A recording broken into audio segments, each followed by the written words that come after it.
Alright, before we start, if you guys want to open another curtain there, you guys can. For those who are sitting on that side, inshallah. Up to you guys. Alright.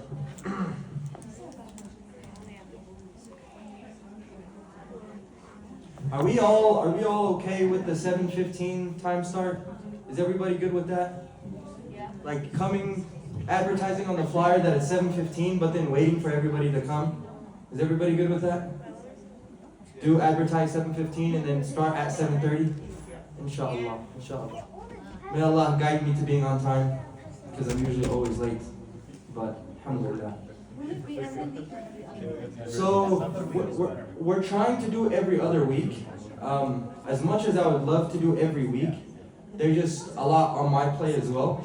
And I believe we're going to be starting a new series here with Brother Salman.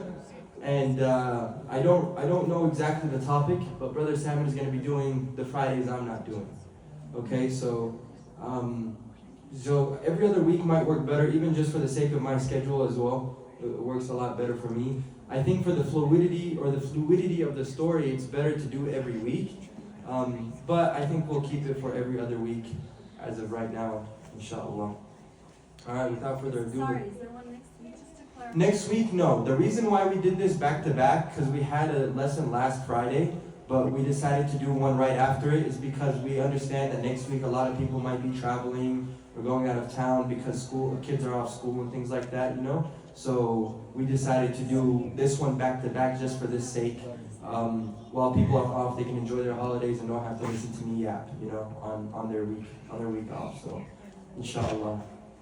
إن الحمد لله نحمده ونستعينه ونستغفره ونعوذ بالله من شرور أنفسنا ومن سيئات أعمالنا من يهده الله فلا مضل له ومن يضلل فلا هادي له ونشهد أن لا إله إلا الله وحده لا شريك له ونشهد أن محمدا عبده ورسوله يا أيها الذين آمنوا اتقوا الله حق تقاته ولا تموتن إلا وأنتم مسلمون الحمد لله وكفى وسلام على عباده الذين اصطفى خصوصا على سيدنا ورسوله وخاتم الأنبياء وعلى آله الأزكياء وأصحابه الأتقياء أما بعد اللهم إنا نسألك حبك وحب من يحبك وحب عمل يقربنا إلى حبك. Oh Allah, we ask for your love and the love of the actions that you love and the love of the people that you love. Ameen. Welcome back again to what session is this? Number what? Seventh session of the series of Peace Be Upon Him. Right? And if you missed about what happened last week, inshallah, oh brother Zeno, I completely forgot. I was supposed to send them videos of the previous lectures and I completely spaced out. Allah, I'm sorry. I just remembered when you walked in. I gave the message, but it was empty. I apologize. For those who have missed previous sessions, I usually post them up on YouTube for my teachers to review, but just in case for other people who have missed sessions. So I keep forgetting to give him the previous sessions because he missed the first two sessions and he's been asking me ever since and I keep forgetting. May Allah guide me. Are they all up? Except one. I keep having issues every time I try to upload it. The first three are on there, the fourth one isn't, and then the fifth and the sixth are on. So the fourth one is the only one that isn't. I believe the fourth one we talked about when he first got picked up by Halima Saadiya. It was that one that I missed. What is the name of the YouTube channel? Just my name. That's it. I'll try to send it to. How does everybody hear about these lectures typically? Do they hear about it through Facebook, through Masjid al-Rahma group chat? Facebook, they haven't really been Instagram or Rahman chat. It's only been on Facebook. Only been on Facebook? Yeah, it's been on Mass, Colorado. And then, no, I think it's been posted in a few different areas. I think if you join on all the WhatsApp groups For Instagram too. Yeah, but not everybody uses Instagram, you know? It's the only thing. I'll try to figure out a way to kind of just post a link to the channel so everybody can have it, but I don't know what's the platform that everybody uses because not everybody has Instagram, not everybody has Facebook, you know, so I'll try to find something. Maybe the best thing is just have Abdurrahim just like throw it in all the chats. Sister Linda, you're in a lot of the chats too, so I can send it to you, inshallah. All right, so last week, for those who were here, all right, let's talk about last week. Quiz time, starting with the young kids right here up front. I'm quizzing you guys first. How many kids did the uncle of the Prophet Muhammad have? His uncle, what is his uncle's name? First question, what's his uncle's name? Yes. What is it? Abu Talib. Correct. Abu Talib is his uncle's name, one of his uncle's names. Okay, how many kids did Abu Talib have? Talk to me. Muhammad. Oh, you're close. Yahya? 10. Yes. His uncle had 10 children, right? Why did we have to bring this up? What does this benefit us? Why is this important to the story that we're talking about? Anybody can answer, it doesn't have to be the kids. Why is this important? Why do we feel the need to mention that his uncle had 10 kids? Show how much he favorited Rasul. Nope. Well, yeah, it does, but that's not the main reason. That is a good reason though, but it's not the main reason. Why do we need to mention that? Come on, guys. After every lecture, I ask you guys if you have questions, and you guys are all silent. So I assume you guys are all scholars, because you guys have 0 questions. And now I'm asking you questions, no answers. What is it? Are we talking about them today? No, we're not going to talk about them today, but why did we mention it? Uswa, why did we mention it? Because he went into a family. Because he was adopted by a family that already had 10 kids.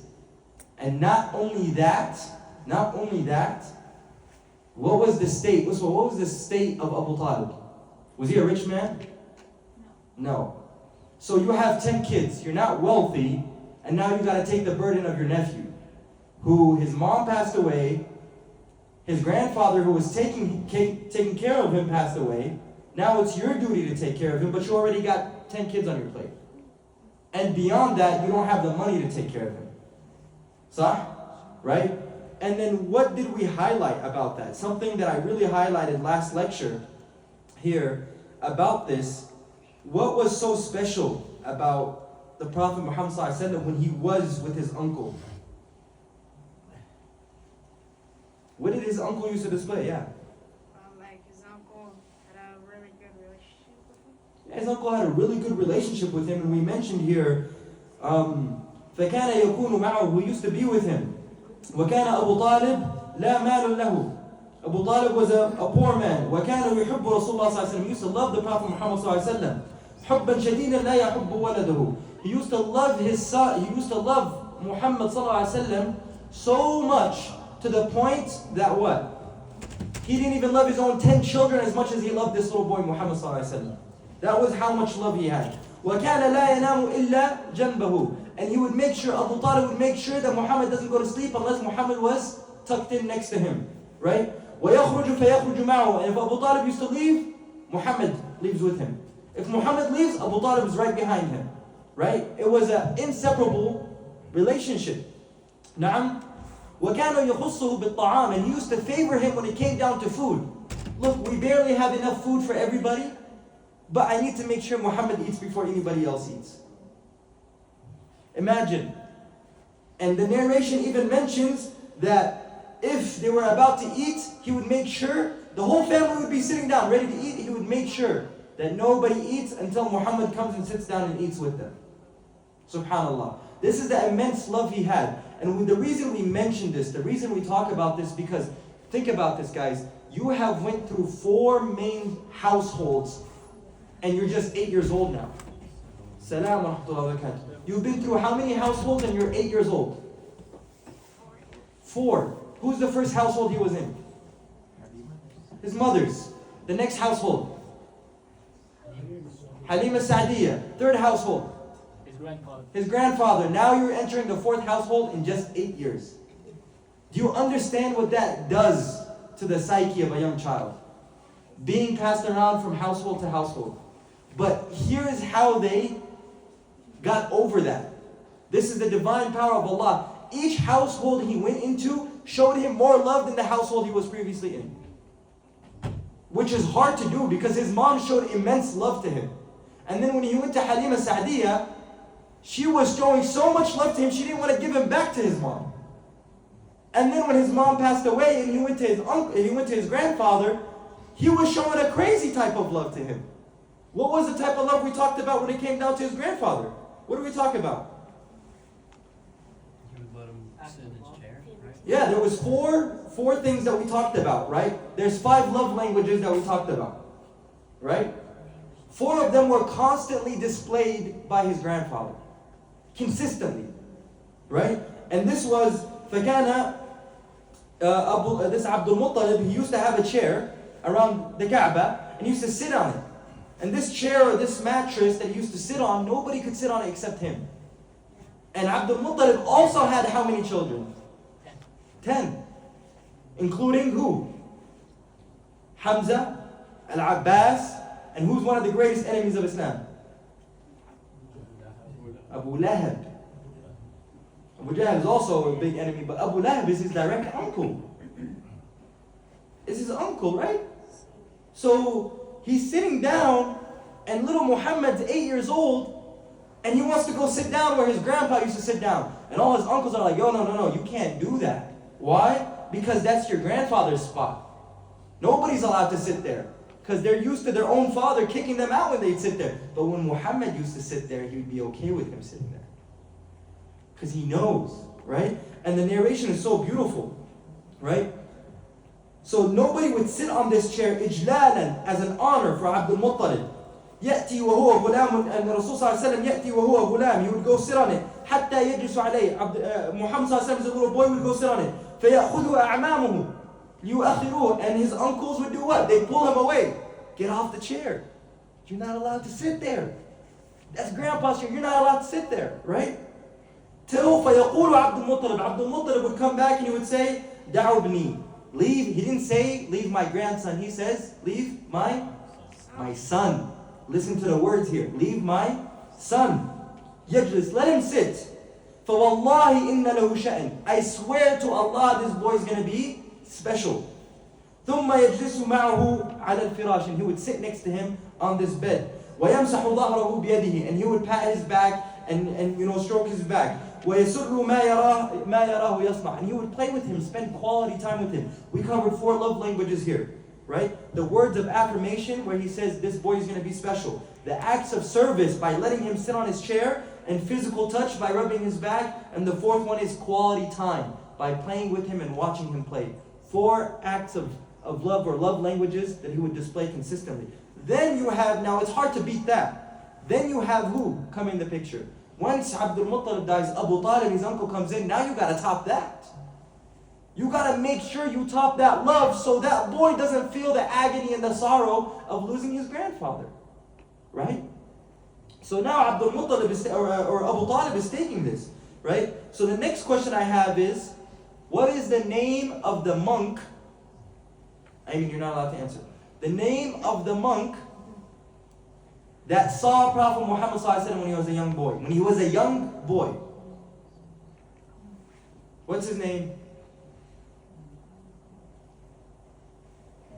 Come on, guys. Young scholars. Yes. Bahira is a boat. Sorry. What? Basira is a different word.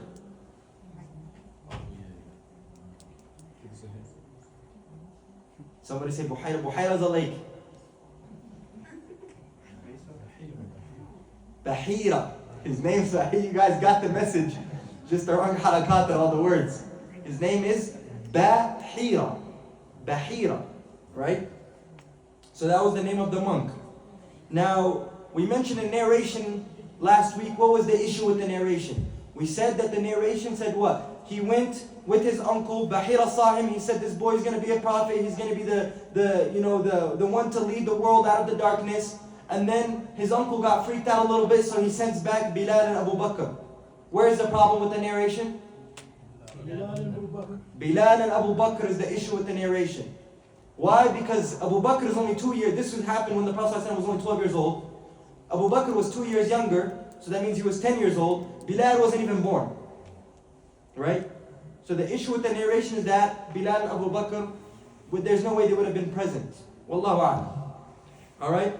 So, and one thing I didn't mention, we talked about last time, what was the Prophet ﷺ's first job when he came back to Mecca? What was his first job? He used to take care of sheep, right? He was a shepherd, right? And we talked about the benefits of why being a shepherd is very important. And all the prophets, yes, Sister Jen.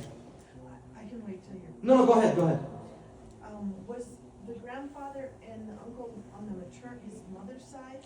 The grandfather was on the father's side, and the uncle was also on the father's side. So the uncle Abu Talib is the brother of his father, Abdullah. Abdullah and Abu Talib are brothers, right? And the grandfather Abdul Muttalib is from his father's side. His mother's side, his mother's lineage comes from the city of what? Who knows? Yathrib, which is Medina. So his maternal uncles, maternal grandfathers come from the city of, see the full circle moment where it all connects back later on in the seerah, later on when he goes and travels to Medina 40 years later, from that point. Yarhamkumullah. So we talked about him being a shepherd. We talked about the virtues of being a shepherd and why being a shepherd is important. What are some of those things we mentioned? Yes, Abu Junaid. Managing people, guys. Give me one only. Managing people. Managing people. We said being a shepherd teaches you how to manage people. Where's the connection? You're managing sheep. How does that help you manage people? Because You're managing a flock, but where's the connection between a flock and humans? Everybody wants to go in different directions. Different characteristics. Everybody wants to. How are you going to control sheep? One wants to go over here, the other one's over there. One is sleepy, one's hyperactive, right? Allah is teaching him from a young age how to learn how to manage all these different personalities. So we said managing people. What's the other one? How to be kind. Patient. How to be kind. Patience. What else? Discipline. Discipline. Discipline is the big one. Responsibility. Because those sheep are not his. They don't belong to him. Right? They don't belong to him. So it's a huge responsibility. So it's building what? His reputation around Mecca. And that's very important when you come and have to spread a message later on. Because you got to be known as the person who's trustworthy. Yeah, we used to let our sheep hang around this guy. He used to take care of them. And every single time our sheep would go out with him, he would take care of them. And he would bring them back perfectly fine. Right? Make sure nothing happened to them. What else? Respect. Compassion was the big one we talked about. You can't be harsh on sheep. What is that going to do? You can scream at a sheep all day. It's going to look back at you and say, that's it. Move on with your day. What are you going to do? Right? You have to be gentle and soft. Naam? So these are the main things. And protecting the weak. Protecting the weak. You're protecting this flock from the wolf and anything that might happen to them, right? So protecting the weak. So we talked about that. One thing I didn't mention is that there's a saying by a man named Michael Hoff, and he said, hard times create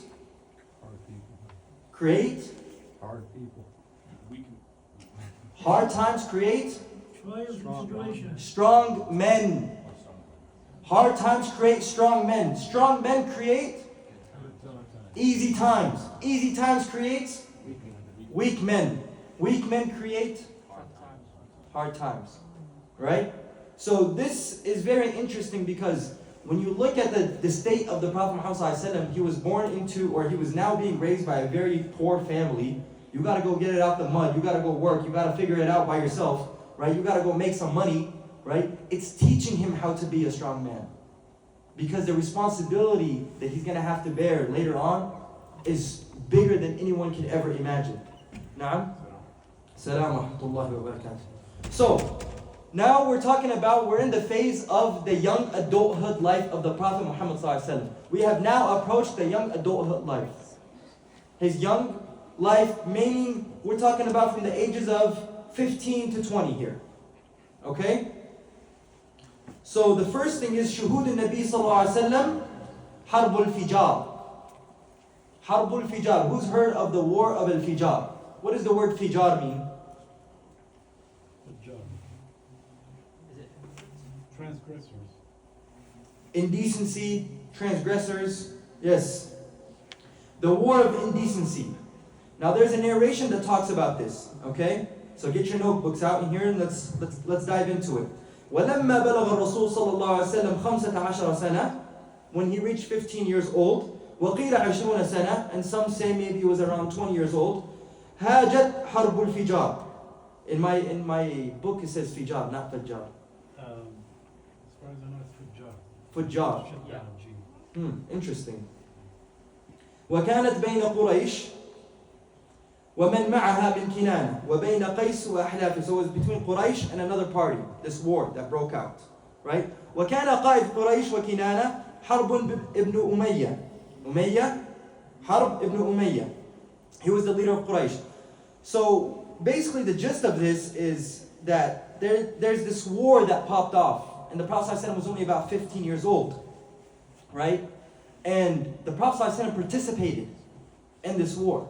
But how did he participate? He wasn't, people in Quraysh, they're like, yo, you're a kid. You're not about to be swinging a sword anyway, right? I think he would provide the arrows or he would pick them up. Exactly, right? So when the other side would shoot arrows and they would miss, he would go gather the arrows up and he would give them to the leaders so they can shoot them back, right? So that was his participation in that war. But still, nonetheless, you had to witness killing and you had to witness war at the age of 15.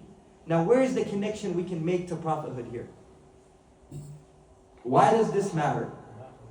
Because of battles, right? Allah is exposing to him to all these different things because eventually you're going to have to go through these things. And imagine when you're seeing something for the first time, it might traumatize you, you might react a different way. So seeing these things from a young age, it's nothing new to him. Naam? And this is what I mean is when we study seerah, we are trying to study seerah in a different way. We're not trying to study seerah just to, oh wow, the biography, amazing, nice, learn something new, go home. No. We're trying to learn every single detail we can learn and why it's important. Everything happens for a reason, right? Everything happens for a reason. So this is why we're trying to learn seerah here. Now, so from a young age, he's picking up these scraps of war, right? And this is very important because it happens at the age of 15. Another thing that happens between this age of 15 to 20 is something called Hilful Fudul. Hilful Fudul. The reason why, I'm going to skip over this really quickly, but Hilful Fudul is there was a man from Yemen, Ahlul Yemen, right? A man from Ahlul Yemen who comes to Quraysh. This is before Islam. And he does Hajj. He's doing pilgrimage. Guys, remind you, Hajj was a tradition way before Islam. Do we understand that? Mecca, the Kaaba, was the central city of the Middle Eastern region at that time, as it is today. Naam? So Hajj was still a common thing. Remember, a lot of these people in Quraysh believed in Allah. So we hear when we read stories, they say, Wallahi, Wallahi, like his grandfather, saying, For Wallahi inna lahu sha'n. He's saying, by Allah, this boy is special. How is he swearing by Allah if we know they're non-believers? How is he swearing? Because they used to use idols to get closer to Allah. You understand what I'm saying? They used to use asnam, these statues, to get closer to Allah, and that's what invalidates their belief. Associating partners with Allah, right? But for majority of them, they were raised under this. They were still under the religion of Ismail, who was there thousands of years ago. So they were raised under this. So something to keep in mind here. So he witnessed something called Hilful Fudul, where a Yemeni man comes and he is now performing Hajj, and he brings goods with him to sell in Quraysh, and somebody, a part of Quraysh, a big head, a big leader of Quraysh, says, I'm going to buy all the goods. He takes all the goods and doesn't give him the money. The Yemeni guy's like, oh, where's my bread at? Where's my money? He goes, I don't know you. What are you talking about? He's like, I just sold you all these things. Where's my money? He's like, wrong guy. I took all your money, I took all your goods, but I'm not paying you. And this man is like, I'm helpless. I don't know nobody here. It's my first time here. This guy is a clan leader and just took all my stuff. Who's going to help me? So this Yemeni guy stands in front of the Mount of Safa, which is much bigger than what it is today. And he calls upon the people of Mecca, people of Quraysh. And he starts calling the tribes of Quraysh. And he says, this happened. So the uncle comes up.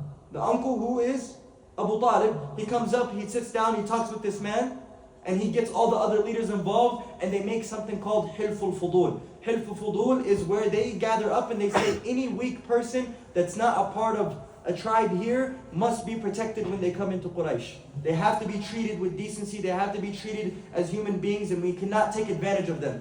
And all of the clans here of Quraysh have to agree to that. If any one person does that, then we must turn against them, even from if they are one of our people. Later on, the Prophet Muhammad says, if this were to happen while I was a prophet, as a Muslim, he says this later on in his life, when he becomes a prophet, he says, if Hilful Fudul were to happen today, now that I'm a prophet, I would accept it and I would help them with it. This shows, and the fuqaha say, we are allowed to make dealings with non-Muslims as long as it's for a greater good and a greater cause. And this is why it's important to study seerah, because these things you only get out of seerah.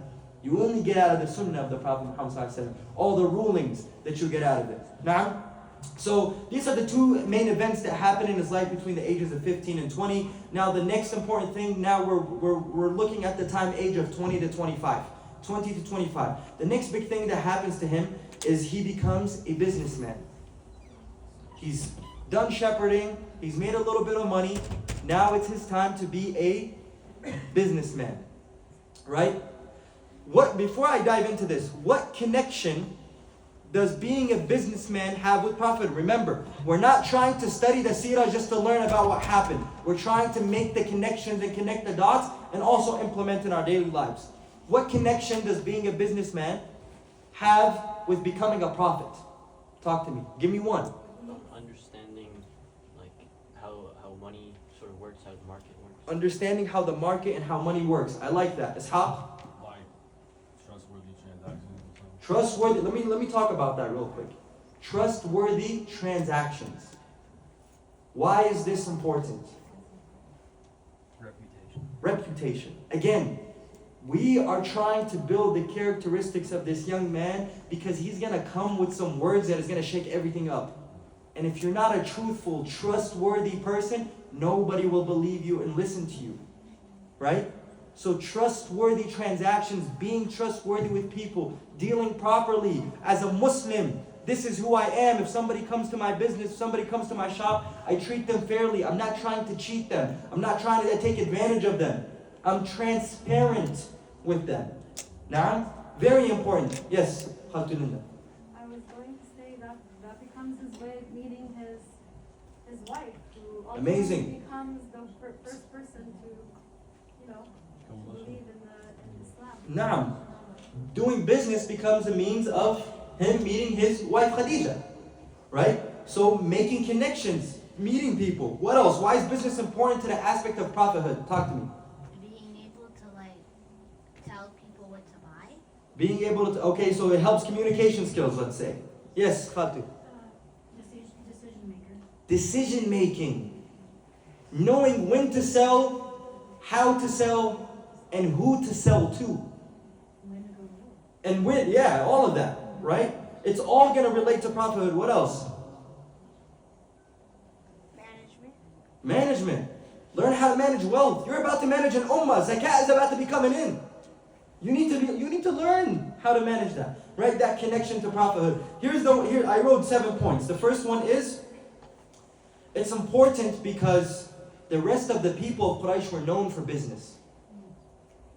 We're known for business. So it's a way to fit in with the rest of the people, which is important to prophethood. Because you get to make the connections. You get to build connections with other people and do business with other people. Right? The second thing I wrote is, he has to make money. In Islam, Allah doesn't tell you make dua and I'm going to bless you. No. It says make dua, go work, and I'm going to bless you. Right? Showing work ethic. 3. This helps with negotiating. For example, Sulh al-Hudaybiyah. When the Prophet ﷺ had to negotiate with the non-Muslims back and forth. Right? No, this is what we're going to do. And the Muslims are pushing, no, we're not doing that. So learning how to negotiate, a businessman helps you. Right? Yo, listen, I want this $5. Nah, bro, it's 10. But I said it's 10. Firm. Negotiation. Right? Again, we talked about honesty and trust. Here's something beautiful. My dad always told me this. He says, you don't know someone until you do business with them. Or travel. Oh, I'll get to that. Don't jump ahead. I'll get to that. You don't know somebody unless you do what? Business with them. يعني, everybody here understand English? Do I need to speak Arabic? Good. I just want to make sure everybody's included. Okay. I don't know how to speak Urdu, so sorry for my Desi brothers and sisters. All I know is beta. That's it. That's it. I'm done there. Okay. So, you don't know somebody until you do business with them. Again, business helps. Why? Because it's stress testing. Let me tell you a personal story here. When I first started my business, last year, in September, Wallahi al-Azim, I made $1,900 and my rent at the shop was $2,600. And I made $1,900 for the whole month. And I'm stressing. I can't figure out what to do. Business puts you in these stressful environments and now you have to be a decision maker. What do I do? Do I shut down? Do I keep it pushing? What happens next? Now, number 6, seeing through, this is the one that I really dive into. When you deal with business, you see through people. You literally see through people. The minute somebody walks into the door, you know somebody's buying or not buying. You know somebody's a serious buyer or not a serious buyer. Right? You get to deal with all these different personalities. You get people coming in and they're flaunting. They show, I literally had a customer last week. He comes into the shop. We're talking. Mind you, this guy drives a Lamborghini. He pulls into the shop. He comes in for window tint. That's it, window tint, $300-400. Okay? I'm sitting here and I'm like, brother, he's a non-Muslim guy. I'm like, bro, you just paid $370,000 for a Lamborghini. You better protect it, whatever, this is that. He says, what do you mean protect it? He says, we offer paint protection film, blah, blah, blah, blah, all this stuff. Right? And I tell him the price, $10,000 to protect your car. That's it. That's it. That was his response. Other people I have come in, they will pretend to have that. Oh, really? That's it. You never hear back from them. That's it. They're never coming back. Khalas. You tell them the price, they're going to somebody else. Naam? Right? So when you get to deal with different people in business, this is amazing. Why? Because prophethood is going to come and now you have to deal with millions of different people. Hundreds of thousands of people are going to enter through your door. One is going to be a sinner. One is going to be a pious person. One is going to be a munafiq. One is going to be a hypocrite. One is a liar. And you're going to have to learn how to deal with every single one of them. Dealing business, you have to get all these personalities and you're exposed to all these personalities, which is preparing him for prophethood because you're going to have to deal with different people. Yes, Sister Janice. Wasn't there guidelines at all through the customs or, did they not have guidelines of how to do transactions or was it a free-for-all? So there was a base of guidelines, but you have to remember, riba was very rampant in Quraysh. Meaning, okay, I'm coming to you, Abu Junayd, you own this. I come to Abu Junayd and say, hey, I'm going to buy this from you. Abu Junayd tells me it's 2 dirhams. I say, Abu Junayd, okay, $2, okay, no problem. Let me come back tomorrow. Let me take it today, but I'm going to come back tomorrow and give you the $2. Abu Junayd say, no, it's for tomorrow. If you're not giving me today, it's for tomorrow. You can take it today, but you owe me for tomorrow.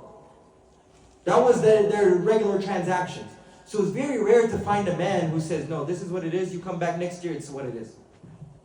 Inshallah, the market doesn't go up and down, but this is what it is. So there was base transactions, base levels, but there was a lot of cheating going on. Now, which made him stand out. Right? And then being in sales and being a businessman as a young prophet, Muhammad, he has to go door to door. My name is Muhammad, whatever. I got this, I'm trying to sell it. You interested? You're not interested. Right? Later on, in the early stages of prophethood, what are you doing? What is he doing as a prophet? The first 3 years. Ad-da'wah sirriya. Right? It's silence. It's da'wah that has to be secretive. You got to go door to door and pitch what you just got from an angel for people to believe. You see the connection there, right? So when we learn about the seerah, it's about connecting and implementing.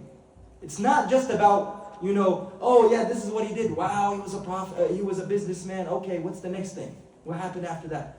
We gotta learn how to connect. And as parents, for you guys who are parents, I'm not a parent, but for those who are parents, when you're choosing jobs for your children, think about the Prophet Muhammad ﷺ. Think about what jobs he had when he was younger, if you want your kids to work. One of the first jobs I ever had was, or the second job I ever had was learning how to sell. And guess what I had to sell? Tea. Loose leaf tea. Imagine standing in a mall trying to convince people to buy loose leaf tea when they can go to Target and buy a tea bag. That's more convenient and cheaper, right? And it made me learn people skills. That's why I'm able to sit over here and just yap all day, right? Because I have to sit there and talk to customers all day as well, right? So it's something to consider, right? So we got compassion and seclusion and mercy through shepherdness, but now it's time to build on your people skills. So he worked as a shepherd, worked on himself. Now it's time to work on people skills. نعم. So let's get started. ولما بلغ الرسول صلى الله عليه وسلم 15 سنة وقيل 20 سنة هاجت حرب الفجار. Oh no, we already talked about this. What am I doing?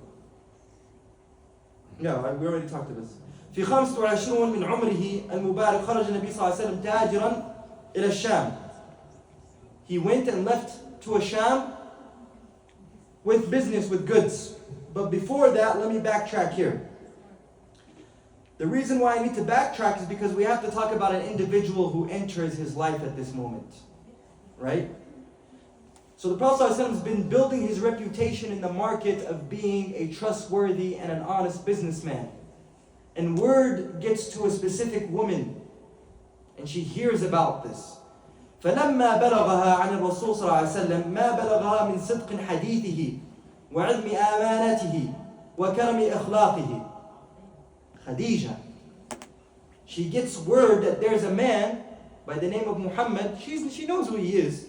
They actually live very close, used to live very close to each other, by the way. There's a map one day, I'm going to bring it, I'm going to show you what Quraysh looked like, and it's very beautiful. It helped me visualize everything so much better. Right? So, a word got back to her that this man is trustworthy, that this man is a sadiq, truthful, and he's generous. So she sent to him, بعثت إليه فعرضت عليه أن يخرج في مالها إلى الشام. She sent to him one of her, I guess you can say a secretary or one of her workers, and she went to him and she said, you know what, I need you to go to a Sham. Khadija was one of the wealthiest women in Mecca. Khadija was nicknamed the Princess of Mecca. Just to kind of keep in mind who Khadija was and her status. She was nicknamed the Princess of Mecca. And she used to get proposals left and right. Left and right. But as a woman, and she was very wealthy, and being the wealthiest woman in Mecca, she couldn't go do business on her own and do these long distances. So she used to hire different men in Mecca as salesmen for her, who would take her goods, they would travel, and they would sell on her behalf, and she would give them a commission. You sell this amount, I give you this much. You sell this amount, I give you this much. A commission-based job. Right? Just like any sales job today. So Khadija hears, so she's always trying to look for the best salesman, trustworthy salesman, honest salesman, and she hears about Muhammad. And she sends to him and she gives him a proposal. But there's another narration, and both narrations are considered correct. The other narration is Abu Talib قال النبي صلى الله عليه وسلم. Abu Talib said to the Prophet صلى الله عليه وسلم, he says, أنا رجل لا مال لي. He says, I'm a man and I don't got no wealth. وقد اشتد الزمان علينا, and things have gotten hard. وهذه عير قومك, and this woman is from your people. وقد حضر خروجها إلى الشام, and we've heard that she goes out to a Sham and she sends people to go to a Sham. وخديجة بنت خويلد تبعت رجالا من قومك في عيراتها. عير is a caravan. I'm sorry, عير is a caravan. And he says, there is a caravan from your people of Quraysh, and Khadija sends people a part of this caravan to do business. فلو جئتها, and his uncle is like nudging him. He's like, listen bro, like go talk to her. Go talk to her, go, put yourself out there and tell her that I'm a businessman. Right? Tell her I can sell your goods. Maybe she's going to give you something. Right? فلو جئتها فعرضت نفسك عليها لأسرعت إليك لما يبلغها عنك من طهارتك وفضلك على غيرك. So she's going to notice, she's going to see how you are. People know you, people like you, and she's going to see it firsthand. So why don't you go and ask her? So there's two narrations. One narration is that she sent for him. The other narration is that his uncle made him go approach and say, yo, you need to get some work done. We need a little bit of money. We're a little bit of broke. You know, you got to go make something happen, right? So there's two narrations. I like going with the first narration, Wallahu a'lam. And maybe this is me deeping it too much. But I think Khadija already knew about this man. She's been hearing about this man, and they lived pretty close. And Khadija, before making a move on showing her interest to Prophet Muhammad ﷺ, she decides to test him and test his honesty and who he is as a character by doing business. Because you don't know somebody until you do business with them. So before she makes that step to try to approach, to show her interest in marrying him, she wants to see what he's like. Wallahu alam. This is not mentioned in any of the books. It's just an opinion that I was thinking and I had. That's it. Okay? So don't say Rawa al-Bukhari. No, it's me. And I don't know if it's true. Wallahu alam. Right? So this is what he's trying to tell him. Right? Now. Later on, when the proposal happens, there's something he looks to them. Yes, later on when the proposal happens. Yes, we'll get there inshallah. Right, but what you mentioned is true because in the proposal itself, there is something that indicates what you just mentioned. Okay. Because she sent somebody. Yes. So I could be right. Allahu alam. Right. So, فخرج رسول الله صلى الله عليه وسلم في مالها. The Prophet صلى الله عليه وسلم left. وخرج معه غلامها. And a person went out with them by the name of, she had a person working for her. She used to send this person with anybody she hired as a salesman. She would say, okay, make sure you watch them, make sure they're doing good business. What is the name of this man? Maysara. The name of this man is Maysara. وَجَعَلَ عُمُومَتُهُ يُوصُونَ بِهِ أَهْلِ الْعِيرِ حَتَّى قَدِمَ بُصْرَى. So he would go and he would just make sure that everybody's doing their job, you know, that nobody's stealing from the merchandise of Khadija or the money of Khadija to do trade and business, right? So they would go and they would reach this area of Sham named Busra. فَنَزَلَ فِي ظِلِّ شَجَرَةِ قَرِيبَةٍ. They went and he sat down, the Prophet ﷺ went and sat down on a tree, under a tree. من صومعة راهب من الرهبان يقال له نسطور. There was a monk by the name of Nestor, which Hector we said is what in Spanish? Nestor, is that what we talked about? So, Allahu a'lam. Right? فاطلع الراهب إلى ميسرة فقال. الراهب, when the monk saw the Prophet Muhammad from far away, he went to Maysara. He went to Maysara. فقال له من هذا الرجل الذي نزل تحت هذه الشجرة? Who's the man who sat down under this tree?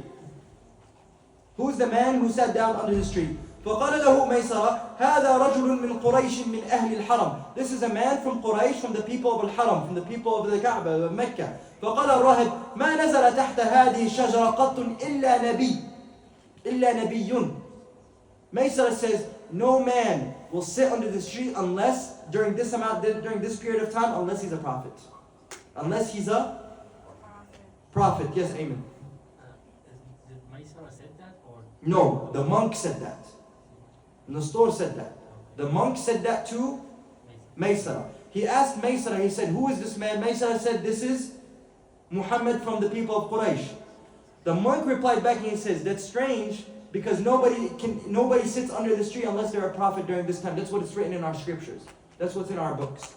Yes? What's the tree called? I don't know what the tree is called. In Arabic it's called a shajara. That's all I know. How is it in how do you say it in Urdu? Tree in Urdu. Huh?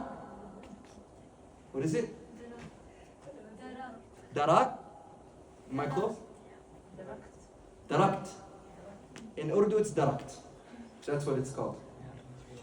So, ثم قال لميسرة أفي عينيه حمرة. Are his eyes a little bit red? Is there redness in his eyes? قال نعم. Maysara said yes. There is redness in his eyes. And he says لا تفارقه. It doesn't go away. This redness is always there. Right? فقال هو نبي وهو آخر الأنبياء. Maysara said he is a prophet and he is the last prophet. Oh, sorry, Asif. الراهب, Nestor, the monk, right? ثم باع النبي صلى الله عليه وسلم سلعته التي خرج بها. So now we're moving on. Prophet صلى الله عليه وسلم, he came with all this merchandise from Khadija and he sold it. فوقع بينه وبين رجل ملاحات. He says that until there came a certain transaction between him and another man. فقال له, the man told, so it's like the Prophet ﷺ was like, yo, this is $10. This is 10. And the man was like, no, I'll buy it for 5. You understand what I'm saying? It became a negotiation between him and another man. Is what the Prophet ﷺ is what he's selling you, does that belong to him? It doesn't belong to him. So he knows there's a price he can't go under. So, in order to make profit. So the man is telling the Prophet ﷺ, he's like, oh, I'll buy this for 5. I'll buy this for 5. Prophet ﷺ says, no, it's 10. The guy says 5. Prophet ﷺ says 10. Okay? So the guy says to him, فَقَالَ لَهُ احْلِفْ بِاللَّاتِ وَالْعُزَّى. The buyer is telling the Prophet Muhammad ﷺ, swear to Allah, but not to Allah, you're swearing to who? Allat and Uzza, which are asnam, idols, rocks, statues. He says, swear by them. That's how they used to talk in Jahiliyyah. فقال رسول الله صلى الله عليه وسلم ما حلفت بهما قط. I've never done that. Nor am I ever going to do it. Keep in mind, he's not a prophet. He doesn't have the message. He's only around 25 years old at this time. The message doesn't come till he's 40. But this shows the fitrah, right, of the Prophet Muhammad ﷺ. وَإِنِّي, he says, وَإِنِّي لَأَمُرُّ فَأَعْرَضْ عَنْهُمَا. فَقَالَ رَجُلُ الْقَوْلُ قَوْلُ. The man said, okay, fine, whatever, I'll buy it for 10. Deal. Right? ثُمَّ اشْتَرَى رَسُولُ اللَّهِ صَلَّى اللَّهُ عَلَيْهِ وسلم. And then he sold everything that Khadija had, but he also from his own money bought some goods to take it back to Mecca. So his brain is constantly thinking, okay, I sold all the wealth, whatever, but I even bought a little bit of extra money to buy some things here, so I can go sell it back there. Make some more money on the side. Right? ما أراد أن يشتري وأقبل قافلا إلى مكة ومعه ميسرة. And they went back to Mecca. Right? Something that Maysara noticed here. Actually, I'll touch on that later. وكان الله قد ألقى عليه صلى الله عليه وسلم المحبة من ميسرة. Maysara had a deep love. A deep love. Just from dealing with him, he just couldn't help but to love him. Right? Two things I want to touch on here. The first thing is we talked about a stress test. Character shows when you're under stress. You see, he's negotiating with this man, and he's going back and forth. This man's like, swear by Allah to lose it, do it. But the truth, if you've been raised right and you have strong morals, you'll never fold. Never fold. You'll never break down. So during that stress test, he doesn't fold under pressure. We know this because, we saw that transaction. He was like, nah, I'm good. One, I'm not going to fold for my prices. Number two, I'm not going to break my morals just because you're putting me in this position. You're forcing me to. I'm not doing that. Right? But then the second point is, we talked about Maysara loving him. But he's barely had any interaction with him. We know this because later on, the Sahaba used to say, says, if you saw him, you were starstruck by him. Many Sahaba said, for our first time when we see the Prophet ﷺ, it's like we knew he was a prophet. Like when we walk into Medina and we wanted to accept Islam, and we saw this man walk by, we knew it was him. Like there's no way it could have been anybody else. So we were just starstruck by just looking at him. And not only that, but once you get to know him, you fall more in love with him. Maysara got to do business with him and travel with him, and he just couldn't help but love him. Many of us, that's not the case. For example, I'm not going to point anybody out, but I'll take myself for an example. And I'm throwing myself under the bus here. But myself, for example. Many of you guys have a certain image of me. And this is just me being real. What's this image? Oh, this brother gives lectures, this brother this brother that. Sah? That's it. That's your only interaction with me. But the more you get to know me, you'll realize that I sin. I make mistakes. I say things I shouldn't say. I've done things I shouldn't have done. And once you uncover that history, many of you will have a different perception of me. Will you continue to love me or not? That's going to be the difference. Right? And that applies to every human you meet today, by the way. You see them on the outside, wow, amazing person, but then you get to know them. How many people in your life you're like, wow, the first time I met this person was amazing, but once I got close to them, true color showed. Sah? The opposite with the Prophet Muhammad ﷺ. You saw him, you were starstruck, you couldn't help but get to know him. And once you got to know him, all you did was just fall in love with him. And this is the importance of studying seerah. In order for you to love the Prophet Muhammad ﷺ, you have to know him. And you can't just know, we're 7 sessions in. Each session we're taking up an hour and a half, and we've only gotten to the part where he's 25 years old. Because we're trying to get to know this man. And if you get to know this man, you start to fall in love with him. And once you fall in love with him, the Prophet ﷺ says, none of you have reached true faith unless you love me more than you love yourself. That's why we study the seerah of the Prophet Muhammad ﷺ. This is the reason. Just like when we say his name, when you say alayhi salatu wasalam like the sister did, you should feel something move in your heart. You should internalize everything.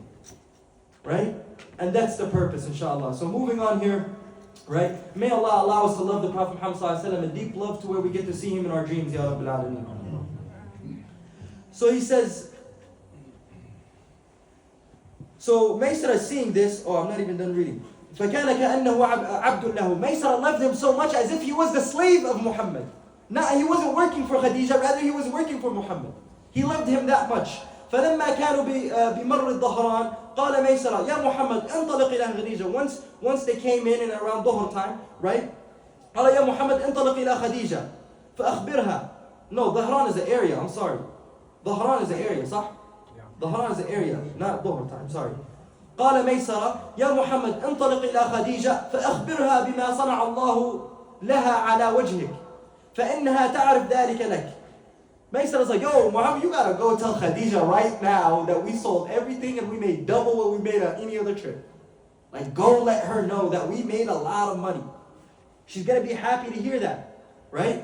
So, فَتَقَدَّمَ رسول الله صلى الله عليه وسلم, he went حتى دخل مكة في ساعة الظهرية. Dhuhr time. I got that one right. وخديجة في علية. علية is like a Porsche. She's sitting in an area that's a little bit high. Okay? And she's seeing Muhammad walk in. فرأت رسول الله صلى الله عليه وسلم وهو على بعير. بعير is an animal like we mentioned. وملكان يظللانه. And she saw as if there was 2 things shading him. Dhuhr time, the sun is above your head, no clouds, but he's walking in from the distance, and she's seeing him walk in from the distance, and she's noticing there's shade around him. Wallahu a'lam if she's the only one who saw this. Wallahu a'lam. Right? فأرته نساءها فعجبنا لذلك ودخل عليها رسول الله صلى الله عليه وسلم. She was sitting with other women and they also said that they noticed this too. ودخل عليها رسول الله صلى الله عليه وسلم فخبرها بما ربحوا في وجههم. He walked in and he told her like, yo, we did this. Here's the books, here's the money, here's this, here's how much we won, here's what I sold everything for, this, that. Right? So فسرت بذلك. فلما دخل ميسر عليها. So she said, whatever, blah, blah, blah, here's your commission, here's your money, thanks Muhammad. We'll do more business with you in the future. He walks away.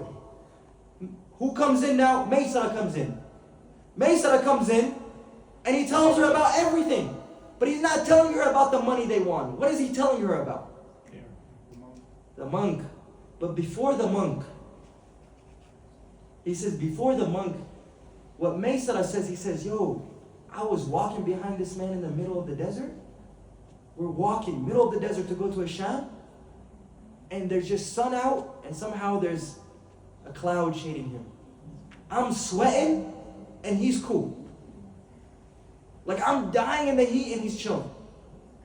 And we walk by certain things and it's as if like things are like, just going towards him.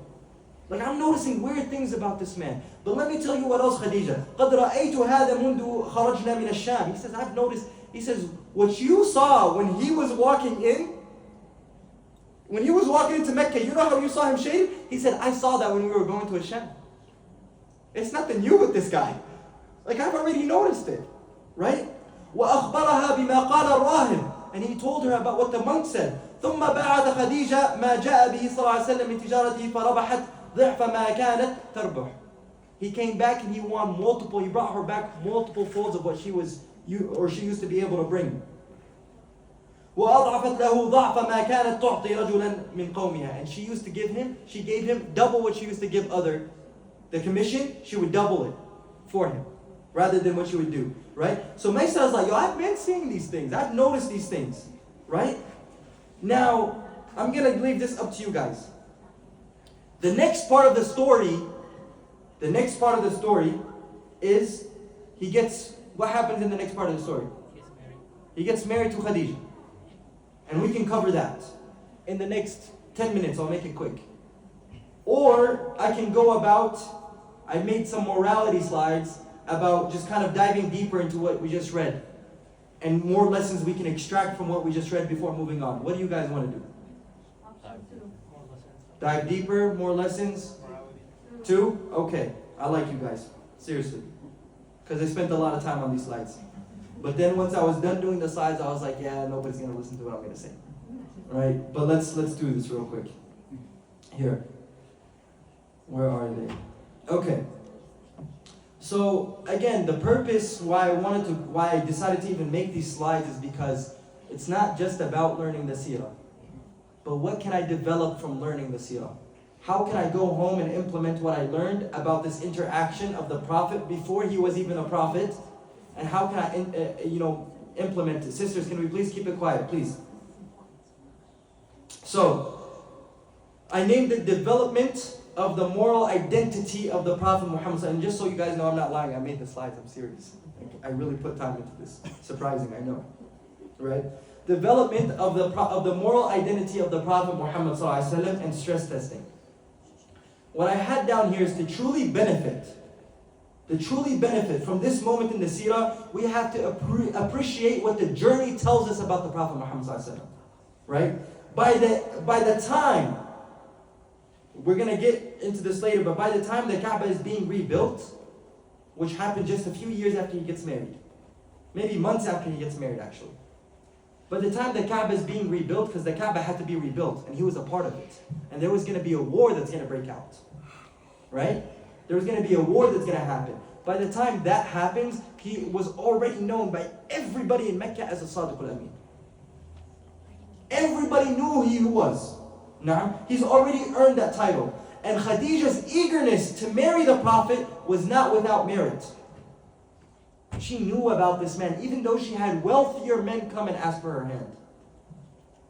Even though she had wealthier men. So this journey that Muhammad ﷺ goes on reveals the true Muhammad ﷺ, right? And second is that there is personal benefit for us, the students of Seerah is what I'm going to call us here. The students of Seerah, the students who study the Prophet Muhammad ﷺ. Many people here are taking notes and writing down, mashallah, tabarak rahman. What we need to learn here is write this down in your notebooks and circle it. Self-awareness. Self-awareness. Right? Let's talk about the journey. معنى السفر وسبب تسميته. What is safar? What is travel? And why is it named safar in Arabic? السفر في لغة العرب مأخوذ من قولهم أسفر شيء إذا بان واتضح. To be clear. Something becomes clear. Okay? Something becomes clear. سمي بذلك لأن فيه معنى الوضوح. To clarify things. Right? وذلك أنه يسفر عن حقيقة الإنسان من ناحية صبره وضعفه وجلده. When you travel as a human being, you realize how weak you are as a human being. Right? Hop on a 12-hour flight. By the time, I'm cooked. I'm tired. I need to sleep. I need this. I need that. I'm tired. I can't do it. You're jet lagged. Time has changed on you. You feel a little bit sick, right? You're not the same person you were before you hopped on that flight. And imagine a journey where you had to cross the desert in the sun and the heat. What does that do to you? So that it's called safar because you truly realize things become clear that I'm insignificant as a human. I'm weak as a human. Right? So that's why it's called safar, because it shows the clarity of the reality of a human being. Subhanallah. وفي سنن البيهقي لما شاهد الشاهد عند عمر قال له عمر, during Umar's khilafah, if you witness somebody doing something, right? And you, in today's world, we say, if you saw somebody steal and you gotta go in the court as a Muslim, say, I testify as a Muslim that this person stole. Sah? But truly, Umar doesn't play like that. Yes, you're allowed to testify, but you need to have a good reputation to testify. You need to have a good, just for your testimony, somebody needs to testify on your behalf to say, yeah, this person is a good person. Just to take that testimony in consideration. Nah, not like us today, somebody tells us something, we believe it. And we taint the other person. So, فَجَاءَهُ بِرَجُلٍ فَقَالَ عُمَرْ لِلرَّجُلِ أَتَعْرِفُهُ. A man came to testify. A man came to testify. So, he came to testify to Umar. Umar said, go bring somebody to testify on your behalf too. Go bring somebody that can promise and swear to us that you are a reasonable person and honest and you're not. That we can take your testimony. فَجَاءَ بِرَجُلٍ فَقَالَ عُمَرْ لِلرَّجُلِ أَتَعْرِفُهُ. Umar said, do you know this guy? You're coming to testify on his behalf. Do you know him? قال أعرفه بالعدالة والأمانة. I know him because he's a fair person and trustworthy. That's how I know this guy. قال له عمر. Umar said to him, أهو جارك الذي تعرفه مدخله ومخرجه? Is he your neighbor that you know when he goes in and out? Is he your neighbor? Do you live next to him? Is that how you know him? How are you able to say he's trustworthy and he's a fair person? Do you guys live next to each other? The man said no. قال أعاملته بالدينار والدرهم? Did you deal with him in terms of money? For you to say that he's a trustworthy and fair person? He said no. قال لا. قال أسافرت معه? Did you travel with him? Did you travel with him? This goes back to your point, Sister Linda, where you said there's 3 conditions where you know somebody. When you travel with them, when you live with them or next to them, and you do business with them. The colors of people show in these 3 scenarios. Na'am. So this guy said no. قال, Umar said, then you don't know him. Don't come at me and tell me you're about to testify with this guy if you ain't done these 3 with him. You don't know the guy. Na'am. Right?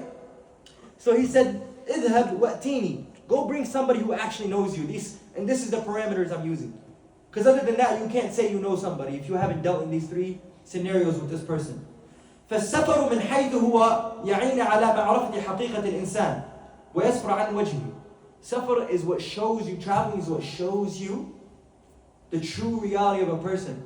This I think it was in March, before Ramadan. I traveled with one of my friends to Dallas. We went to attend a convention. It's called the Knowledge Retreat, done by Miftah, right? And we traveled together. And after the travel, he goes, you're on the list of my approved travel buddies.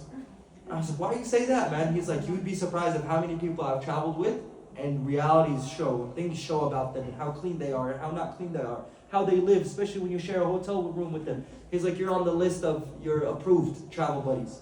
It's a short list, right? And it reminded me of this when I was writing this, because when you travel with somebody, their true colors truly show. It shows who they are. Now, so in stressful situations, individuals' coping mechanisms are tested. How you as an individual deal with certain things shows in stressful situations, which can reveal so much about that person, their character, and their decision making. Right? Especially when you're traveling with somebody. And we see this where, when the Prophet ﷺ had to travel with Maysara, Maysara got to see firsthand how this person is, how he treats people, how he sells, all this stuff. But then he noticed him and he witnessed him in a stressful situation. Stressful situation where somebody was trying to haggle him in price, making him try to swear by different gods, and he didn't fold, he didn't crack. Right? Why? Because his moral identity is strong. His moral identity is strong.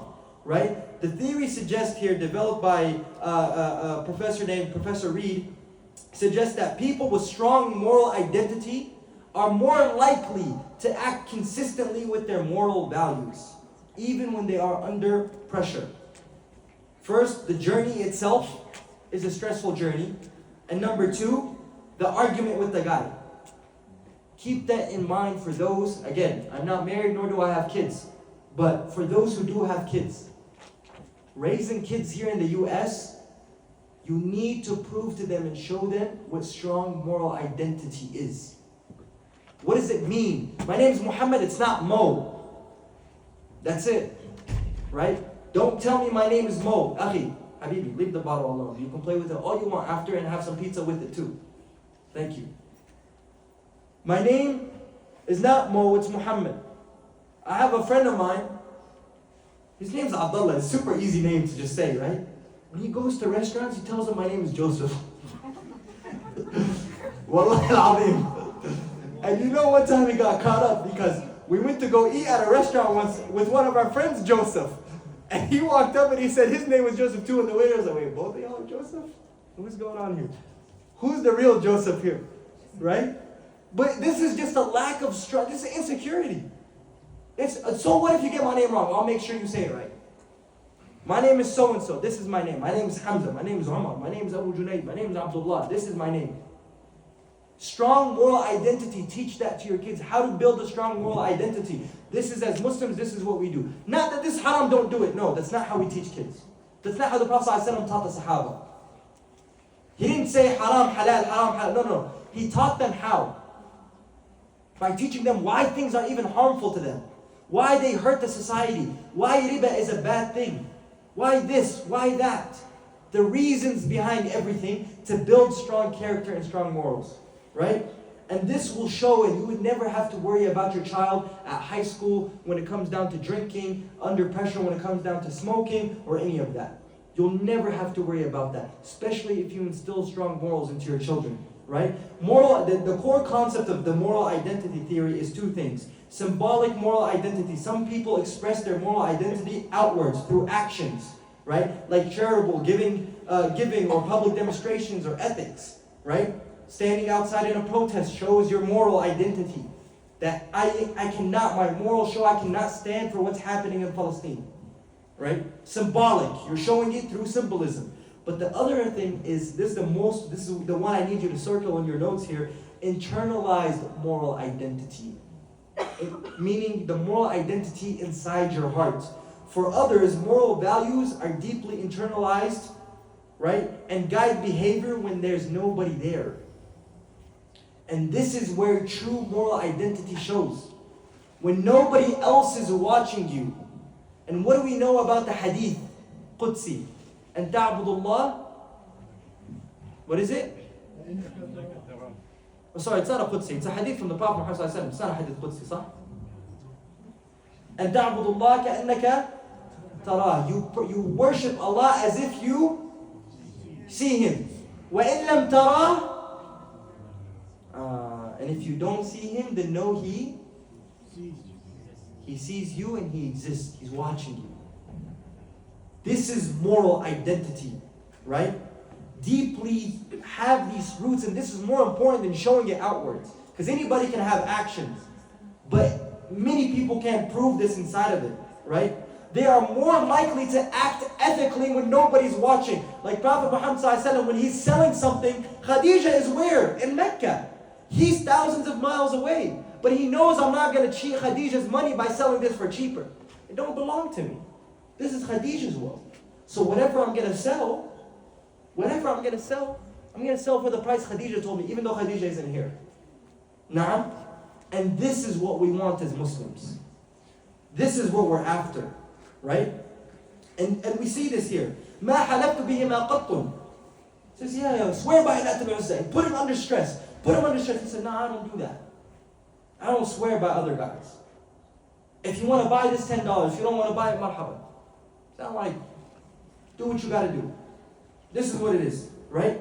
So stress and moral testing, stressful situations often place individual individuals in difficult, high-stakes circumstances where they have to make quick decisions. And the Prophet ﷺ was put through that throughout his entire life. Na'am? So Allah is preparing him. And when under stress, individuals with a strong internalized inside moral identity are less likely to engage in unethical behavior, in behavior that they don't believe is right, even when nobody's watching. Because it's instilled deep inside. It's instilled deep inside. And you don't instill Muslim identity and good morals by teaching your children hellfire, and this is where you're going to end up, and this. There's a balance of teaching both. You don't ever want your child to be scared of you. But they also need to know their limits. Right? And you don't instill fear by hitting a child or this or that. Yes, there's a hadith of that, the Prophet Muhammad, and I can easily tell you that this hadith, sahih, I'm with you, but find me any place in the life of the Prophet Muhammad where anybody witnessed him hitting any child. It doesn't exist. It doesn't exist. You can take the hadith, do whatever you want, you parent how you like, inshallah. But keep that in the back of your mind. Sometimes violence and hitting isn't the key. That's not how you instill moral identity. In fact, the best way to do that and instill good habits in your children is by leading by example. You want your child to wake up and pray Fajr every day? You wake up and pray Fajr every day. Simple as that. You do that, your child's going to do that. Why? Because they get to see it. Don't just wake them up and go back to sleep thinking they're going to wake up. That happened to me yesterday, actually. My dad came and woke me up. I was like, 5 more minutes. My dad was like, I'm late. I'm going to the masjid. I'm leaving you behind. I fell asleep mid-Fajr. Right? But instead, especially when I was younger, he would stand on top of me until I wake up and get up, and we both go together to the masjid. Right? Why? It's normal. My dad does it, I do it too. Khalas. Becomes a habit. Things can start, it's okay when things start as a what? You start doing things as showing off, or as just doing it just to do it because everybody else does it. But sometimes that aada can turn into ibadah. Ramadan is the perfect example. Everybody's fasting, so therefore, even though I'm not really trying to fast or whatever, all this stuff, but everybody around me is doing it, so I'm going to just do it to fit in. And then it becomes a habit. And then the last 10 days hit, you're like, yo, I got to tighten up. This is more than just doing it. I gotta connect. Ramadan's about to be over. Now it turns into an ibadah for you. There's beauty when it comes down to it, right? And sometimes individuals on the weaker end, right, will easily crack under pressure and crack under their moral values and go to these holiday parties at work and this and that and dress up and, you know, wear a little Christmas tree and the little shirts and all that stuff and go to work and celebrate. We only have 2 Eids, guys. Remember that. Don't crack under pressure. Keep your moral identity strong. For me, my work, whatever, between 12 and 2 on Fridays, don't call me, don't text me, I'm unavailable. Why? Because as a man, I have an obligation. This doesn't apply to the sisters. Jum'ah is obligatory on me, not on you. Now, but as a man, you young men, make that be known in your professional environment that between 12 to 2, I gotta go pray. I gotta go do my dues. And you know what? During the day, I have 5 prayers to do. I'm only gonna need 5 minutes to step away from my desk and pray. And you know, Sister Maryam, we've talked about this before, and sometimes it's difficult in certain environments. Sometimes you work under bosses who are will find any excuse to get you out of the door, right? So you have to pick and choose your situations, but as long as you have a strong moral identity, inshallah, it'll be khair, bi'idhnillah, right? And like we said, stress is a revealer of characteristics, right? وَكَانَ اللَّهُ قَدْ أَلْقَى عَلَيْهِ صلى الله عليه وسلم المحبة من ميسرة فكان كأنه عبد له. People will respect you and love you if you have a strong moral identity. We see that with the Prophet Muhammad, he was strong in his moral identity, and by the end of the trip, he didn't crack, he didn't fold, to the point Maysara had respect and so much love for him. Right? These are the lessons I'm trying to extract out of this journey here. These are the lessons where we need to take and say, yes, I need to internalize this. Now, learn from his life beforehand, right? And then nasiha, just advice for everybody here. Moral identity fosters trust. When you have a good moral identity, you build good trust with other people. You build respect. People who demonstrate strong moral values are generally perceived as trustworthy people. Because I won't crack under pressure because this is what I believe, no matter how much you try to bribe me. So generally people with a strong moral identity will never crack under pressure. And trust amplifies influence. When you are a very trusted person, you can easily influence others, which is why we are Muslims today. Which is why we are Muslims today, because there was a man by the name of Muhammad ibn Abdullah who was a very trustworthy and truthful person and can easily influence other people because of his trustworthiness. And with the sake of Allah and the will of Allah. And we have Islam today. Starting from one man and his moral identity and characteristics. Now, so hopefully we can take this advice, take it, learn about it, right? And when you have that, somebody with a strong moral identity, usually they care for your best interest. They care about you. All the prophets, keep this in mind. Their message was all the same. What was their message? And I'm paraphrasing here, this is not the real message, but the message was, I care about you. Whether you believe or you don't believe doesn't benefit me or hurt me. Prophet ﷺ conveyed the message. But we know at the end of the day, he will be entering paradise, inshallah, by the mercy of Allah. Whether I believe or don't believe doesn't affect the Prophet Muhammad ﷺ. You get what I'm saying here? It affects him in deeper ways and makes him sad, of course. But there's no benefit or anything taken away from him. So usually people who give you advice that have nothing to gain out of that advice, typically sometimes that advice is the best for you, and parents are very good at that. Parents give you advice because they want to see you guys succeed. They want to see you guys become the best versions of yourselves. So sometimes when your mom is yelling at you, she might raise her voice a little bit, tells you, Habibi this, Habibi that, don't do this, beta this, da da da, blah, blah, blah, whatever. Right? Just take it. Accept it. Don't think she's trying to limit me. She doesn't want me to go out with my friends. All the other kids do this. All the other kids have this. No. Trust me.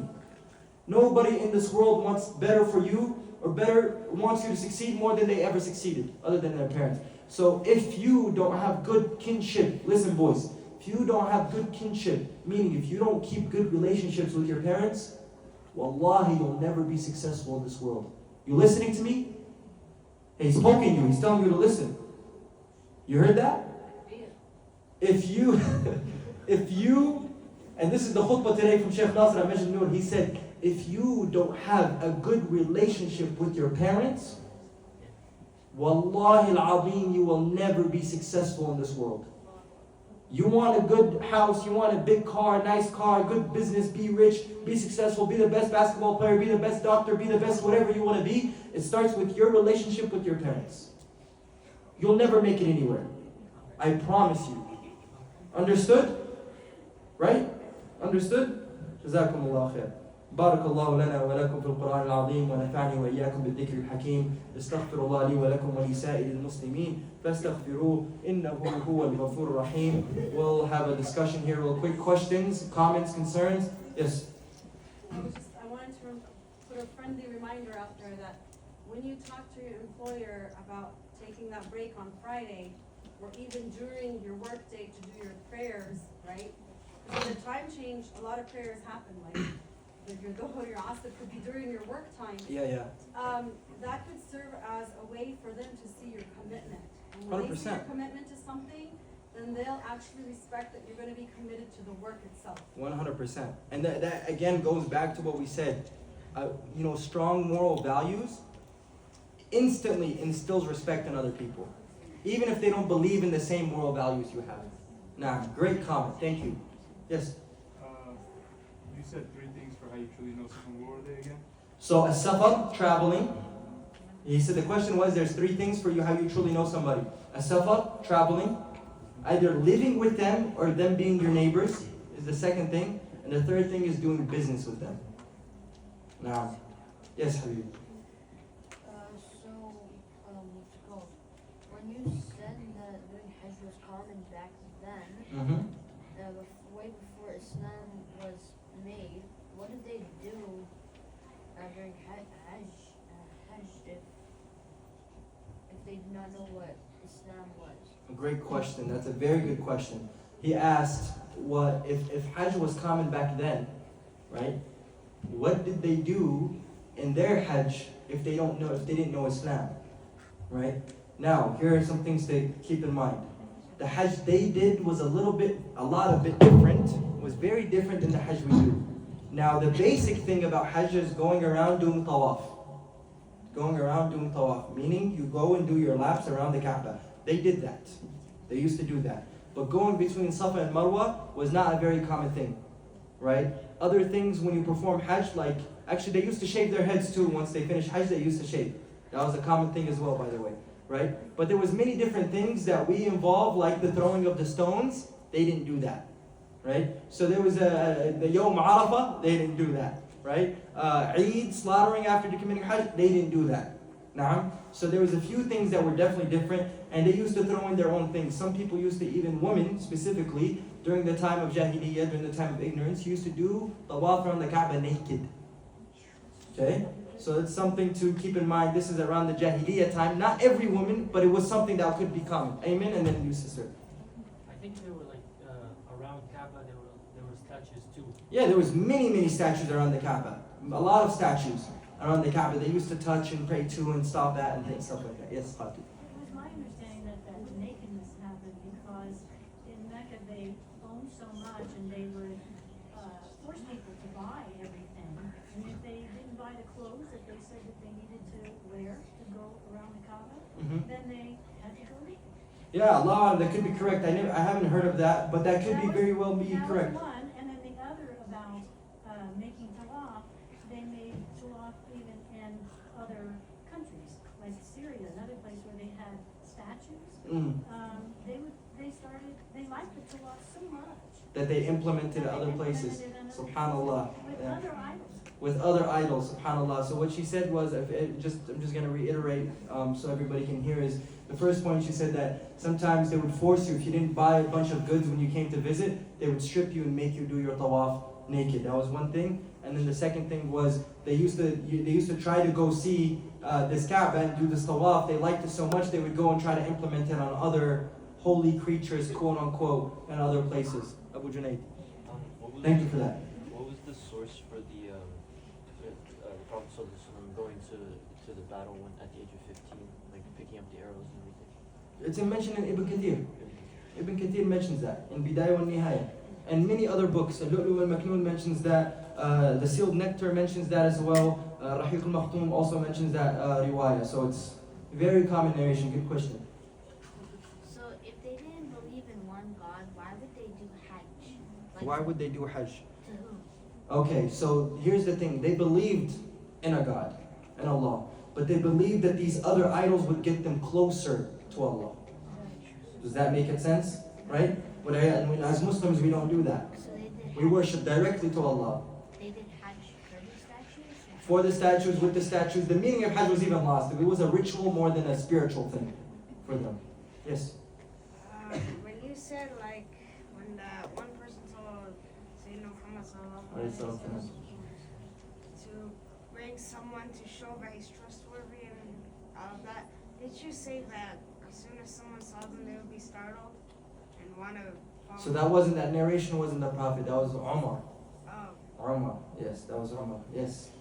Oh, I was just gonna tell the young man that a lot of those other gods were for different reasons. Yes. Like this one was because these guys could give me something else better. No. And so they would, unfortunately, it's a little bit like the American Indians kind of behavior, a god of this, a god of that.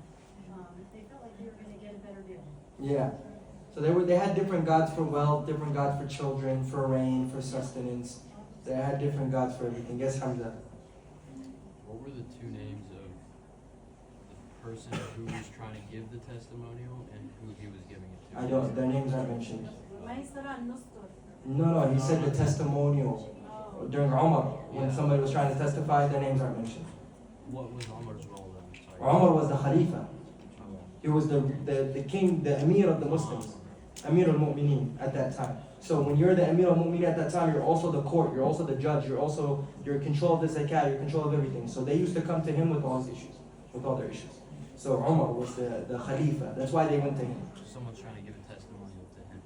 Yes, somebody is trying to give a testimony to him about something that happened or whatever, but Umar can't just take anything that anybody says. You know? So he needs to make sure that they're also trustworthy, credible people. Now, Was it during pre-Islamic times or during? no, this is the Khalifa of Umar. This is after the Prophet Muhammad ﷺ, even after he passed away. Now, what